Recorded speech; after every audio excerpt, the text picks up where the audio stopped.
Good morning, everybody, and welcome to the Recovery Classroom. My name is Drew. I am an alcoholic through and through, and today, by the grace of God, I'm a recovering alcoholic, and I couldn't be any more grateful. We want to welcome you to this platform, regardless of what your addiction may be. You're absolutely, 100%, unequivocally welcome here. We support your pathway, all pathways, and whichever pathway it is that you choose, we're just here to help. But we definitely want to make sure that it works for you. Real quick, tonight, if you're local to the Huntington, West Virginia area, tonight's crosstalk meeting at Pea Ridge United Methodist Church. I encourage you to come on down, check it out at 7 o'clock tonight. Pea Ridge United Methodist Church in Huntington. It's actually Barbersville, but that's beside the point. So if you've never been to a crosstalk meeting, you'll want to check one out. You may not like it, but I have a sneaking suspicion you will. It's unlike any other meeting you've ever been to. So come on down and join us tonight at 7 o'clock, Pea Ridge United Methodist Church. I want to talk today about a couple things, really. One, I picked the absolute right time to get sober, without question. As I shared yesterday, my sponsor used to always tell me, he said, Drew, everyone I ever met in AA or a 12-step program, their lives got better. Lives got a little bit easier whenever they got clean and sober. He said, you're the only person I've known whose life has gotten worse, it's gotten more difficult. And at the time, right before I got sober, in my mind, my life was absolute shitstorm. But of course, my health was, off the charts. I was just a walking heart attack waiting to happen.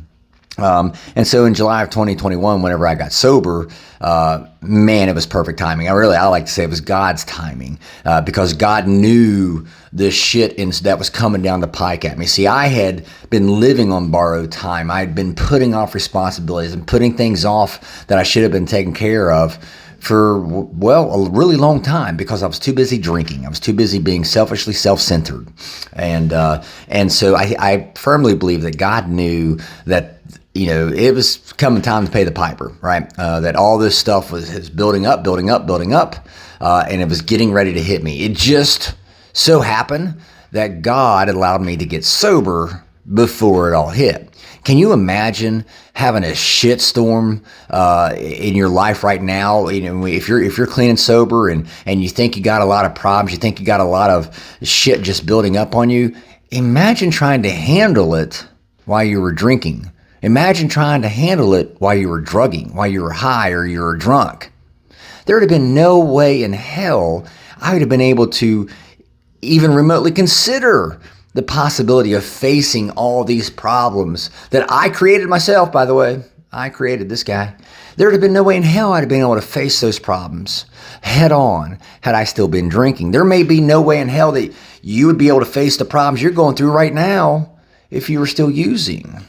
See, and I really think God's timing, he kind of gives us that wake-up call. It's like, and I remember for me, my day 2, it was my spiritual awakening, so to speak, when God told me, I want to see how serious you are. I'm going to remove all of your bullshit excuses.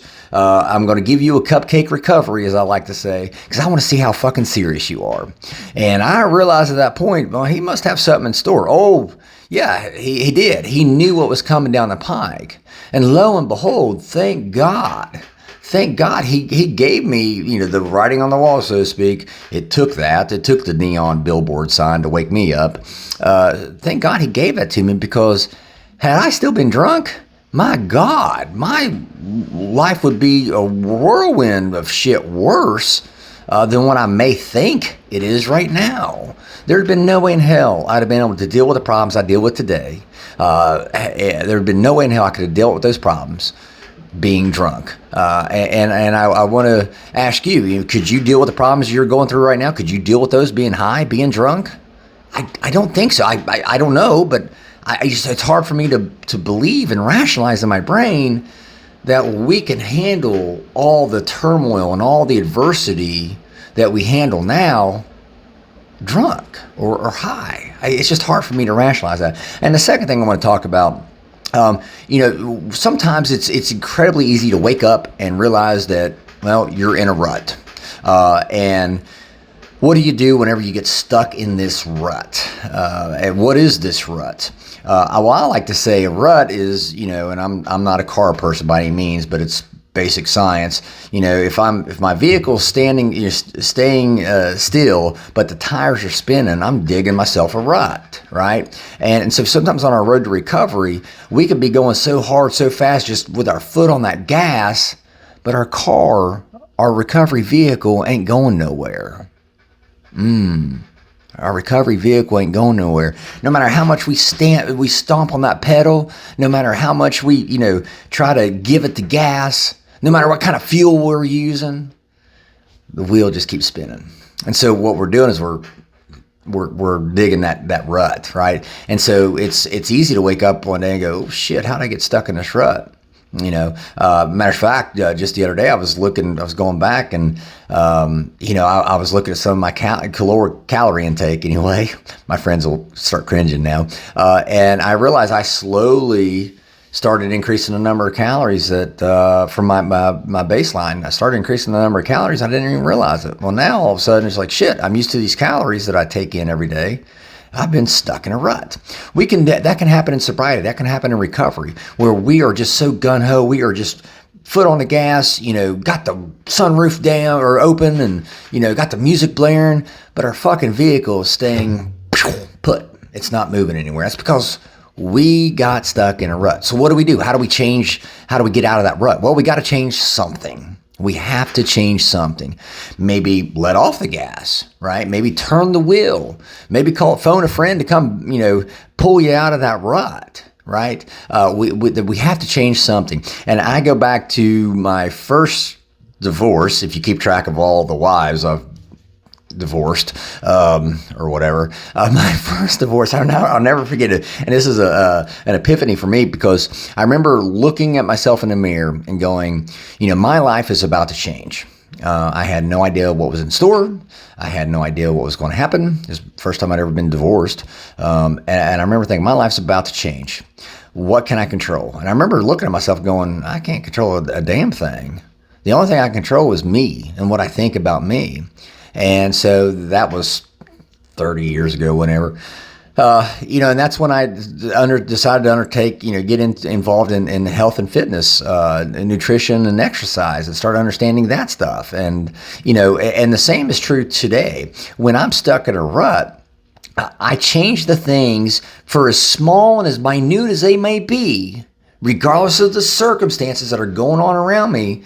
I'll find something small and seemingly insignificant to change. Well, what do you mean? Well, again, we can't control other people, places, and things. We can't control what other people do, say, or think, right? We can't control what we do, say, or think. We can control our own actions and our own thoughts. So I find something that I haven't been doing, and I change it. Something seemingly small, just going back to my caloric intake thing. I'm going to start cutting out some of the eggs that I eat every day. Instead of having 3 eggs, I think I'm going to cut out 2 and see how that works. Something small and seemingly insignificant can play and have major impacts and major effects on us being stuck in that rut. Again, if our vehicle's stuck in that rut, we can turn the wheel, hit the gas, we can try to throw it in reverse and back up. Something is better than nothing. Right? And that's why I always say it's great that you're on the right track. The problem is your ass is going to get ran over if you just sit there. We always have to make sure that we keep moving forward so we don't get stuck in that rut. How do you get out of that rut? Find something small, seemingly insignificant that you can change and see what kind of effect that it has on your situation. It could be something as simple as exercise. It could be something as simple as just taking a walk every day.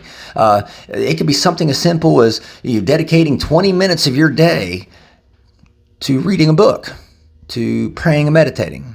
Something simple, something that you can control. That's how you start the process of working yourself out of that rut. And with that being said, I'll let you guys go. Thank you guys for letting me come in and share 5 to 10 minutes of your day with you. You guys absolutely keep me sober, and I could not be more appreciative. Again, tonight's crosstalk meeting at Pea Ridge United Methodist Church. If you're local to the Huntington, West Virginia area, come on down. Check it out. We'll be there tonight at 7 o'clock. We'll see you then. I hope you guys have an absolutely kick-ass Friday. We've made it through the week, on to the weekend. We'll be talking again soon, guys. Remember, you can't get drunk if you don't take that first drink.